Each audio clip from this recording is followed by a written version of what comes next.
Hello, everyone. Welcome to the third episode of the Zen Poetry series.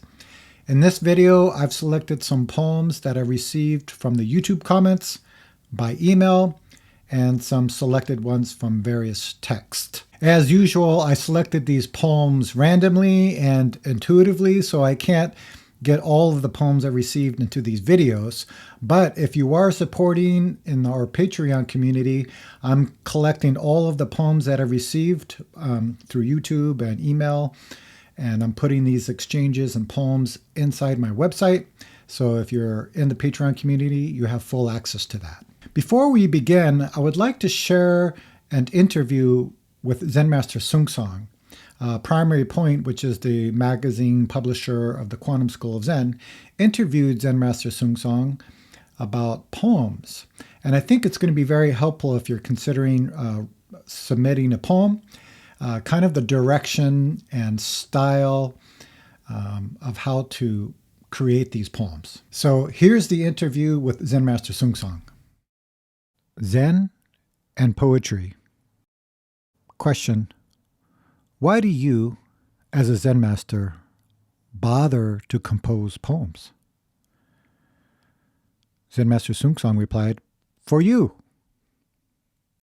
Question: when you compose your poems, do you actually write using, quote, beautiful language? Zen Master Seung replied, no. This moment appears, then compose a poem. Not checking situations and not making anything. Question: in your teaching, you say that people suffer from word sickness, so word medicine is necessary. Would you describe how you use language in your poetry? Zen Master Seung replied, simple. Only whatever situation comes up or appears. Any style of writing is okay, Korean, Japanese, English, any kind of writing, but most importantly, only what appears.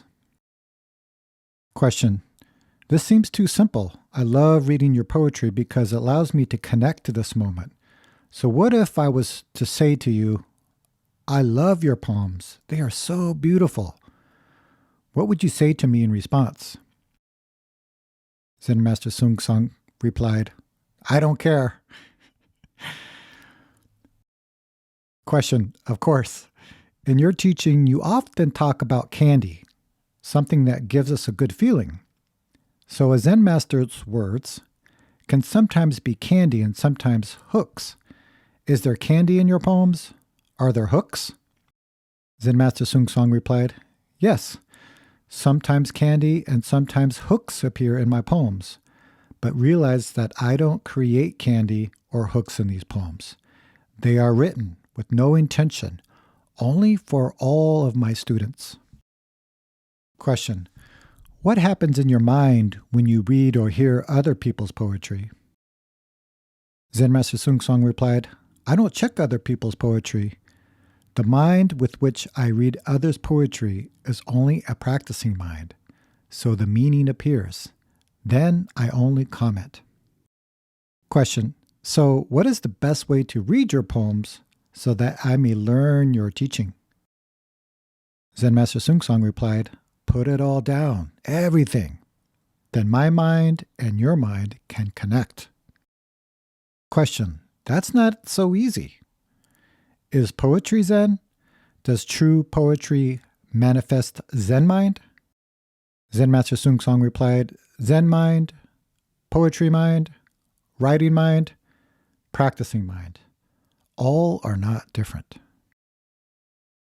The next poem is from the book The Whole World is a Single Flower.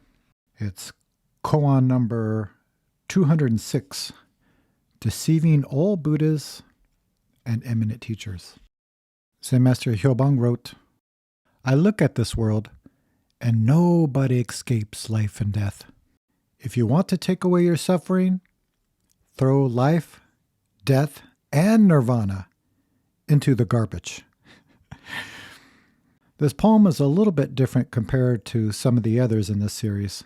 I appreciated his teaching about throwing away life, death, and nirvana, right? Because even the idea or concept or understanding of nirvana can cloud our true nature.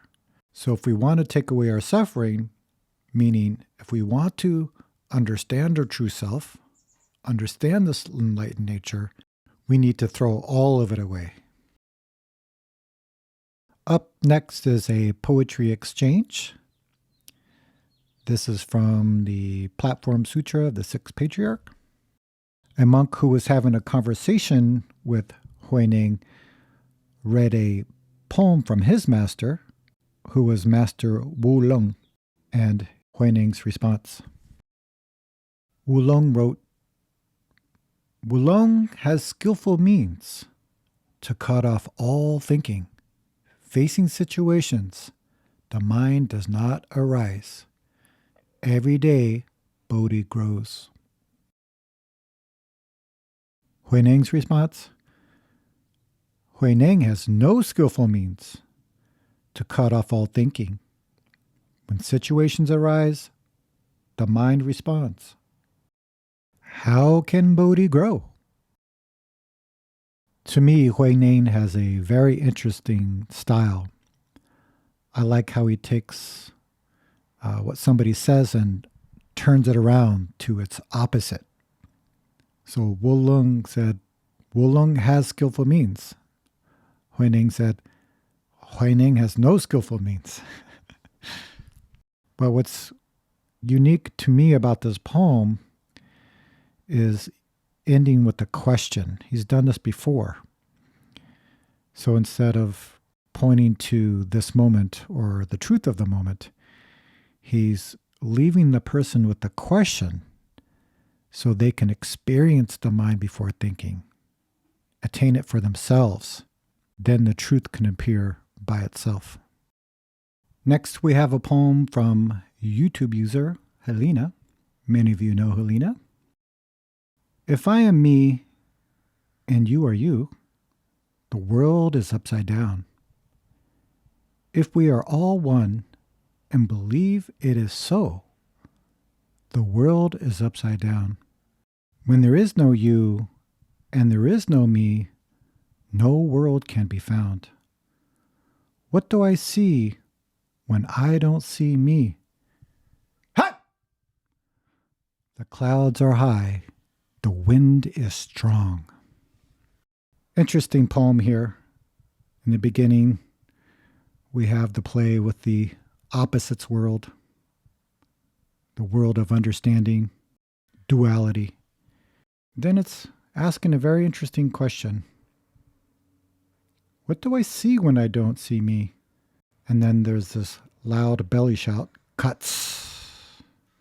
So at that point, everything in our mind becomes clear. The mind before thinking has no opposites, has no I, has no you, just the truth of the moment. The clouds are high, the wind is strong. I'd like to leave you with a poem that I wrote.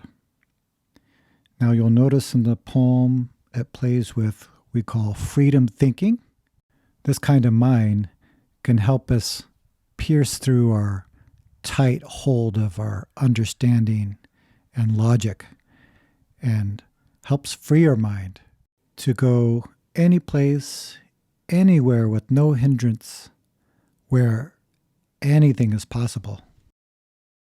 Someone says the truth is like this. Another says the truth is like that. I say the truth is like this and that. Who's correct? The monkey made of peanut butter breakdances through the night. The dog made of steel pisses out fire. The ice rabbit hops in and melts the sun. Is that the truth? Wake up! Outside it is cloudy. The trees sway back and forth. I hope you enjoyed those poems. Which one of those stood out for you? And remember, if you have a poem to share, please put it in the comments below, and I'll try to feature one of your poems in the next video. I hope you're all well and have a clear day.